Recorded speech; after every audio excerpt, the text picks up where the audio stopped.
what I love about Mimi and bohème in general is that this opera is real.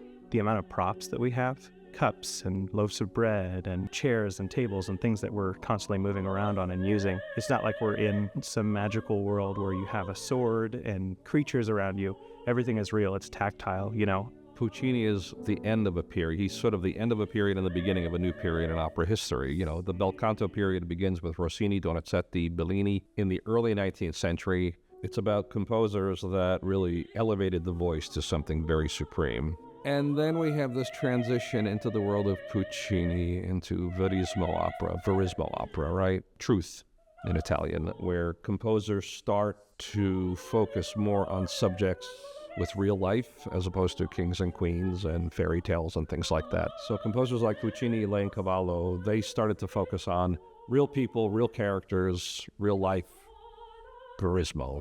I think for the audiences that come to see Bohème, it's a chance for a lot of them to touch back into the magic of being young and inspired.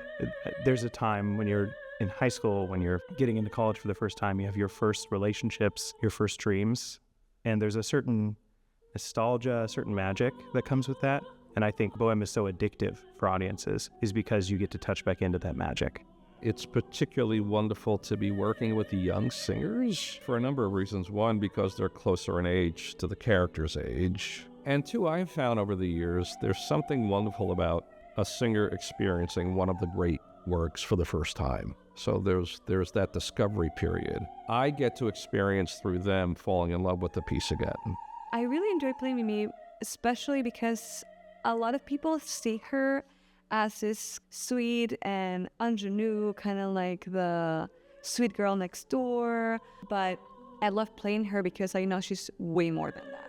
I know she is curious. She is full of joy. She goes to work and does her own thing alone in Paris. So she's a very strong character. I'll be playing the role of Rodolfo, and he is young and scrappy, and he's a poet. I mean, I think he's in Paris to try to make a name for himself with his poetry. Throughout this story, he learns about real life. He goes from being in a fantasy to learning how hard life can really be, his passion for his art versus the means for taking care of life.